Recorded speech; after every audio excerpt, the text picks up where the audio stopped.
Fala, meus queridos, tudo bem com vocês? Espero que sim, viu? Hoje, nessa aula da segunda série, nós vamos fazer um apanhado, vamos fazer uma retomada dos principais conteúdos que nós tivemos nas nossas aulas, nos nossos vídeos anteriores. Então, a nossa aula é uma aula de retomada de conteúdo, o que na escola vocês chamam de recuperação, por exemplo, né? Então, quais são os objetivos dessa aula? Analisar o contexto histórico da época em que esses movimentos artísticos que nós vamos aí retomar aconteceram, né? Então, compreender os motivos pelos quais surgiu o movimento artístico do realismo e o movimento artístico do impressionismo.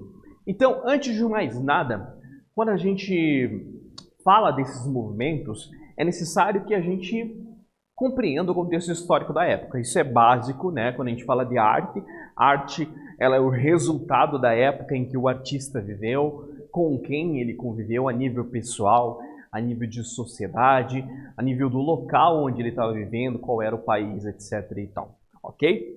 Nós temos uma tendência a estudar um contexto muito europeu das coisas, né? Porque a arte se desenvolveu lá de uma maneira muito forte e influenciou o planeta inteiro em termos de arte, como a gente compreende a arte hoje em dia, né?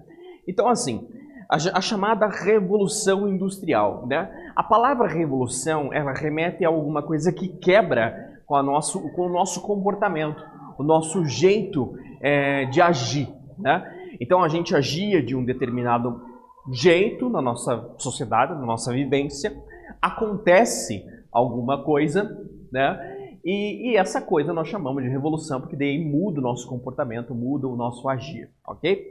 Século XIX, então, a gente tem uma relação diferente de trabalho. Então, a relação do trabalho começa a mudar aqui.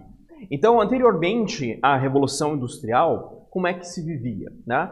Os seres humanos viviam nessa época através de manufaturas.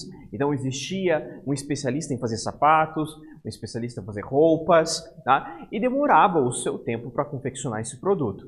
Eis que surge, no início do século XIX, as máquinas a vapor, que possibilitam a facilitação desse trabalho, produzir muito mais coisas no mesmo espaço de tempo. Então, um sapato que demorava 2 semanas para ser feito, aqui você faz uns 300 no mesmo período. Me fiz claro? Ok. Então, dentro dessa realidade de trabalho, nós temos um efeito social, ok? As pessoas mudam o seu comportamento, por isso a revolução. E é bom deixar claro que a Revolução Industrial é dividida em fases. Atualmente, a gente está vivendo outras fases da Revolução Industrial. Atualmente, a Revolução Digital, Revolução Industrial Digital, né? Muitas coisas mudam no nosso dia a dia. Fecha parênteses. Tá? Então, as pessoas elas acabam sofrendo com esse modo de trabalho. Há uma imigração das pessoas do campo para as cidades. Fervorece o surgimento de indústrias. E como é tudo algo muito novo, não existe regulamentação e leis, né? Então, crianças trabalhavam ali nas indústrias, mulheres grávidas, não tinham leis trabalhistas e tudo mais, era tudo bem complicado, tá? Então, os artistas, eles começam a reagir a isso que está acontecendo. E essa reação é um movimento artístico que nós chamamos de realismo, né? Então, por exemplo, os ingleses fundaram um grupo chamado pré-rafaelitas, né? Rafaelita vem de Rafael, que é um dos artistas do Renascimento, né? E o Renascimento é bem característico de representar em detalhes, mas idealizado das coisas, né? Então, no Renascimento, a gente tem as figuras sacras, né? Os santos bem idealizados e tudo mais. Já os pré-rafaelitas começam a fazer pinturas trazendo para a realidade. Então, eles pegam temas sacros, como, por exemplo, aqui Jesus Cristo, a Sagrada Família, e transformam esse sacro, esse sagrado, em algo real, em algo mais humano. Então você tem aqui a oficina de marcenaria de José, pai de Jesus Cristo, né? E todos eles estão como seres humanos normais. Eles estão sem areola, não tem uma aura em volta, não tem o sagrado ali, né? Então os pré-rafaelitas trazem essa parte da realidade, essa parte humana. Já os franceses, né, no caso aqui de Jean-François Millet, eles têm uma relação mais íntima com os humanos daquele momento, com os seus pares naquele momento, né?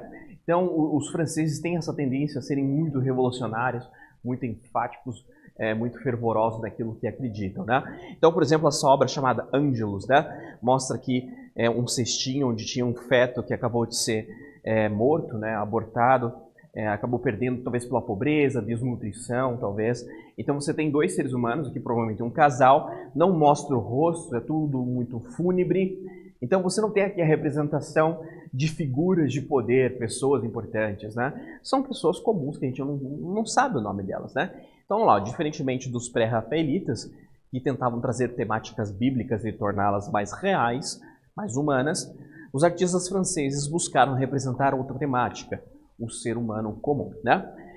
Aqui a gente tem a representação de um holandês. Esse aqui vocês conhecem muito bem, que é o Vincent van Gogh. O Vincent van Gogh, ele é um coringa nas artes visuais, ele é declarado como pós-impressionista, mas as obras dele migraram por diversos estilos. E no seu início da carreira, com seus 27 anos, ele começou com o realismo, que era o que estava rolando ali na Holanda, né? Era o estilo que estava rolando na Holanda. Então, ao invés de buscar imagens sacras e personagens históricos, reis, príncipes, princesas, imperadores políticos, grandes comerciantes, começaram a retratar o povo, os pobres, os trabalhadores, que se dependesse da arte tradicional, nunca iriam ter seu rosto pintado em uma tela. Então a arte ela sempre foi voltada para um público mais de elite, representação de heróis e tudo mais, mas aqui não, né? Como você pode ver na obra de Van Gogh, você tem uma família de camponeses, né, ali se alimentando de batata, o nome da obra é Os Comedores de Batata, né? E são pessoas comuns, pessoas pobres que estão sendo representadas ali. Então os pilares do realismo, do movimento realista é esse, mostrar a realidade nua e crua de personagens que, entre aspas, não são importantes para a história, mas de fato são e representam uma comunidade de trabalhadores, uma comunidade de pessoas, né, que fizeram parte dessa história, ok? Aqui tem duas outras obras. Essa aqui é um rascunho de uma mulher nua, e aqui o close, né, onde um retrato de uma camponesa, tá, que nós não sabemos o nome. E no realismo você tem toda essa imperfeição também, você mostra o rosto com as suas imperfeições, com as suas expressões faciais bem doloridas, dolorosas, calejadas, por conta do trabalho árduo e tudo mais, né? Então vamos lá, características. Representação da realidade com a mesma objetividade com que um cientista retrata um fenômeno da natureza, tá? O artista não cabe melhorar artisticamente a natureza, pois a beleza está na realidade tal qual ela é, aspectos mais característicos e expressivos da realidade, tá? Então, continuando, voltando aqui para Jean-François Millet, o francês, nós temos, por exemplo, a obra As Respigadeiras. As Respigadeiras segue esse contexto do Jean-François Millet de representar trabalhadores e pessoas comuns do campo, né? Ele tem essa pegada muito do interior, das cidades de campo, né? E mostra três mulheres catando alguma coisa ali do chão. Não mostra o rosto, novamente, como se fosse um anonimato, a representação de um povo todo e não um ser humano específico, ok? E respigadeira é o nome que se dá a um tipo de pessoa na época que pegava o resto de uma colheita. Então, era feita a colheita e o que restava ali no chão, elas podiam catar, ou eles podiam catar o que sobrou ali, né? Um outro francês, aqui é um francês muito mais enfático, Gustave Courbet. Ele era alinhado aos pensamentos marxistas, então ele era adepto ao pensamento do alemão Karl Marx, tá? E isso se traduz na sua obra, né? Então é bom que a gente compreenda que essa era a realidade daquele tempo, era o que era consumido pelos artistas e intelectuais daquele tempo, tá? Então Gustave Courbet é uma reação daquilo que estava acontecendo e ele nutria esses pensamentos, tá? A obra Quebradores de Pedra não existe mais hoje, ela foi destruída durante a Segunda Guerra Mundial pelos alemães nazistas, tá? Mas a gente tem esse registro fotográfico dela, na qual representa uma monocromia de amarelos, né, esses tons sépios, né? Essa monocromia não tem uma miscelânea de cores, é uma cor só com vários tons e nuances. Ele, novamente, não representando o rosto. Gustave Courbet então pega essa pira do Millet, não representar o rosto, e mostra um ciclo de trabalho contínuo que naquela época era comum. Então você tem um pai quebrando as pedras, e você tem o filho já ajudando e aprendendo este ofício. Possivelmente o filho vai assumir o lugar do pai, e esse ciclo vai continuar e nunca mais vai acabar dentro dessa concepção estética, ok? E no Brasil, o realismo também acontece, né? Não é só na Europa. O realismo no Brasil também rola. Então rola no Brasil na época do Império, com Almeida Júnior. Essa obra aqui do lado, ela está na Pinacoteca de São Paulo. É um museu importante de São Paulo, ali perto da Estação da Luz. Bem legal lá. Tá? Então se percebe que a técnica do Almeida Júnior não deixa a desejar para nenhum artista europeu. O cara manja muito bem. Tá? E ele foi até... teve investimento da parte de Dom Pedro II nas obras dele e tudo mais. Tá? E o que retrata o realismo brasileiro, o realismo de Almeida Júnior? Trata da vida cotidiana das pessoas comuns, que é a premissa do realismo, só que num contexto regional brasileiro. Então você tem a representação, por exemplo, de um caipira, do sertanejo picando fumo. Tá? E toda a representação estética ao redor do personagem, da personagem ali no caso, mostra essa realidade brasileira, né? que é a parte árida, as casinhas humildes, o tom de pele avermelhado que mostra a sua dureza de trabalho, né? Perante aquele sol que bate bastante, né? Os pés descalços e calejados, o chão batido, tudo isso denota essa parte regionalista, ok?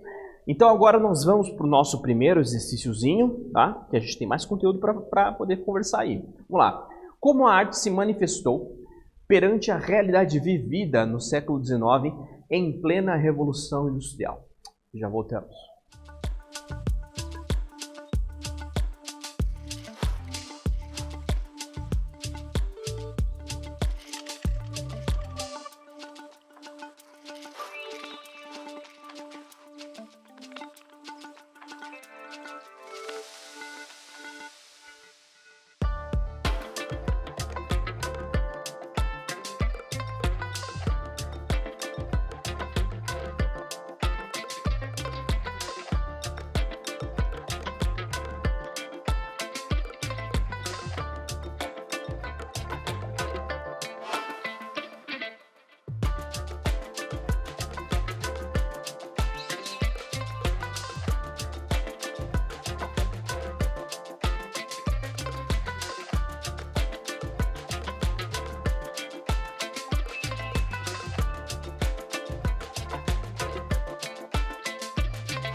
Voltando aqui. Gente, olha, como eu disse para vocês, a realidade, né, da arte, naquele momento, ela se manifestou de acordo com o que estava vivendo. Isso é óbvio. Os artistas, eles não são mais que qualquer outro, eles são seres humanos. E nós, seres humanos, a gente se influencia com as coisas que estão ao nosso redor. A gente fica triste, a gente fica alegre, a gente se indigna com as coisas que acontecem, né? Em termos políticos, econômicos, a gente se indigna, a gente fica rebelde, né? Então, o artista europeu, naquele momento, ele estava vivenciando uma realidade de trabalho que era absurda na época, né? Então, você tinha descasos, né, de crianças trabalhando 12, 14 horas por dia numa indústria. Então, eles acabaram reagindo de uma maneira, de modo a produzir obras de arte, né, que tentassem mostrar essa realidade causando uma reflexão. Jean-François Millet na perspectiva do campo, Gustave Courbet traz uma parte industrial, mas também um pouquinho do campo, Van Gogh mostra também um pouquinho, aqui no Brasil a gente tem Almeida Júnior tratando da realidade sertaneja, então é assim, o realismo é isso, beleza? É a arte reagindo dessa maneira, ok? Dando continuidade a esse contexto, a gente tem mais conteúdo para abordar nessa única aula, a gente é retomado, né? A gente tem a criação de alguns equipamentos bem interessantes, né? Então, a Revolução Industrial possibilitou a criação de inventos, né? Como, por exemplo, a fotografia, né? Então, a fotografia ela vai ser fundamental para um próximo passo na arte. Então, você tem aqui o realismo acontecendo, mas ele não deixa de acontecer da noite para o dia, ele continua. E hoje em dia nós temos ainda artistas que têm essa pegada realista. É bom que a gente compreenda que o movimento artístico ele tem a sua força naquele momento, mas ele não deixa de existir. Os artistas ainda podem ter esse estilo, não tem problema nenhum, tá tudo certo, ok? Então a fotografia, o surgimento da fotografia fez alguns artistas questionarem as técnicas de arte. Então uma das fontes de renda de um artista na época era realizar retratos. Então, se eu, professor Bruno, quisesse eternizar a minha imagem, não existia foto na época. Então, eu tinha que contratar um artista e ele fazer uma pintura de mim. Tá? E aquilo demorava dias, dependendo do artista, demorava semanas. E o resultado nunca era 100% igual à realidade. Né? Quando surge a fotografia, essa câmera fotográfica antiga, você tem um retrato mais real, um retrato mais fidedigno à realidade. Tá? Então os artistas acabam questionando, poxa, e agora? O que vai fazer? Alguns desistem da arte, mas alguns franceses acabam vendo nisso uma oportunidade de trazer técnicas diferentes. Então, se a fotografia já trata da realidade, por que é que eu vou pintar de maneira realista? Realista no termo técnico, não do movimento. Tá? Então os artistas começam a ter pinceladas mais soltas, começam a ter um aspecto um pouco mais inacabado na obra de arte, né? Então a gente tem aqui, por exemplo, essa obra aqui, o Bar do Folies Bergère, que é de Edouard Manet, Manet com A, Manet, né? Esse Edouard Manet, ele é um artista realista, aqueles cunhos realistas, né? Aquela pegada política e tudo mais. E ele tem um pezinho no movimento impressionista. Tá? Ele vai influenciar e vai ser um mentor dos novos artistas, dos jovens artistas, né? Dessa nova geração influenciada pela fotografia e tudo mais. Ele vai ser uma espécie de mentor. Então ele é uma espécie de artista que é uma transição entre o realismo e o impressionismo. Nessa obra de arte, que é uma das últimas dele, eu não sei se é a última ou é uma das últimas, eu sei que é uma das últimas, né? Ele tem tanto o realismo quanto a pegada impressionista. Na pegada impressionista você tem a técnica. Você tem uma técnica que tem pinceladas soltas, manchas que dão a impressão de que são pessoas, não tem muitos detalhes, né? Não tem a característica do detalhe, ele abandona um pouco, mas tem aquela pegada política do realismo, né? Então você tem aqui a figura de uma moça central e ela está com um semblante sério que contrasta com esse festejo todo que está ao redor dela, representado num grande espelho atrás nas costas dela. Então ela é uma mulher que trabalha num ambiente que tem alegria, que é voltado para a elite, o Bar do Folies Bergère era voltado para a classe burguesa, e provavelmente ela era uma mulher pobre que tinha que se sujeitar a trabalhar como uma barista, no caso, por horas do seu dia, mas ela não podia usufruir daquela felicidade onde ela estava. Então tem esse contexto político também, ok? Daí aqui nós temos a representação do Monet com O. É um jovem artista dessa época que foi um dos discípulos de Manet, foi influenciado por Manet, e ele é o grande representante do que nós chamamos de impressionismo, tá? O impressionismo, ele, diferentemente do realismo, ele não é voltado para questões políticas, econômicas. O que a gente vai ver nas obras do impressionismo são experimentações técnicas. Então, esses caras aqui abandonam as técnicas acadêmicas de se produzir pinturas e esculturas e começam a fazer de maneira mais solta, como eu já falei para vocês. E outra coisa, eles saem dos ateliês, eles saem de espaços fechados, que eles costumavam pintar, e vão pintar ao ar livre. Como, por exemplo, a Catedral de Rouen, onde Monet ficou na frente da fachada dessa catedral e pintou mais de 10 telas dessa mesma catedral em diferentes horários do dia, em diferentes dias da semana, em diferentes dias com outras estações, e ele consegue chegar à conclusão que as cores mudam de acordo com o horário, com o dia e com a época, ok? E essa obra aqui, de Claude Monet, é a obra que deu um nome ao movimento impressionista, né? A primeira exposição de arte que esses caras tentaram fazer, teve um crítico de arte lá que olhou essa obra aqui, chamada Impressão Nascer do Sol, e esculachou numa revista lá, teceu uma crítica esculachando. Essa impressão só dá a impressão de ser alguma coisa, porque Claude Monet parece inacabado, fez uma crítica absurda. E os artistas ali não se deixaram levar por essa crítica e adotaram o nome impressão como impressionistas, né? Pegaram da crítica e fizeram o seu nome. Um outro jovem representante desse movimento, que seria Renoir, Pierre Auguste Renoir, o baile do Moulin da Galette. Aí ele representa essa questão técnica, mas o que ele faz aqui em questão é representar o cotidiano da burguesia, né? Então você tem aqui no Moulin da Galette, é um espaço aberto que ainda existe hoje em dia esse espaço. É um conglomerado assim, de bares, de restaurantes, de um espaço dançante, voltado para a burguesia parisiense, então para o pessoal mais de elite e tudo mais, né? E ele representa essa pira, né? De mostrar o pessoal ali festejando, mas com as técnicas impressionistas. Então ele está pintando ao ar livre e a gente consegue ver aspectos de luz, né? Algumas manchas mais claras nos tecidos e tudo mais, porque são aquelas manchas de luz, né? Aqueles feixes de luz que passam entre as folhagens das árvores e deixam esse aspecto bem interessante, né? Então, novamente, impressionismo é questão técnica, ok? E muita relação com a luz, né? A luz modifica bastante, ok?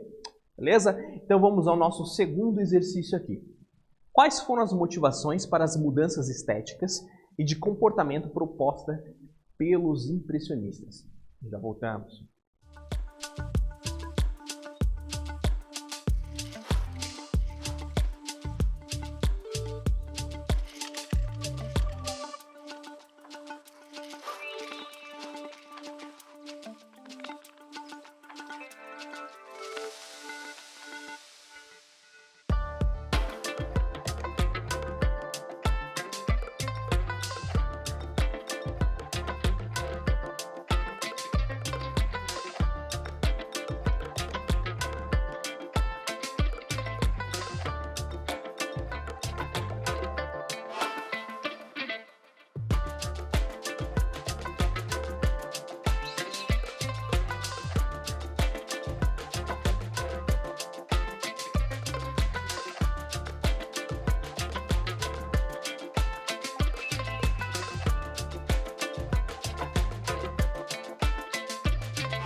Voltando aqui, gente. Então, as motivações, né, são o surgimento de novas tecnologias, como por exemplo fotografia, que possibilitou eles trabalharem com maior liberdade, saírem dos ateliês, né? Então, o que nós vimos na aula de hoje? Nós analisamos o contexto histórico da época e compreendemos os motivos pelos quais surgiu o realismo e o impressionismo. Compreendemos, ok?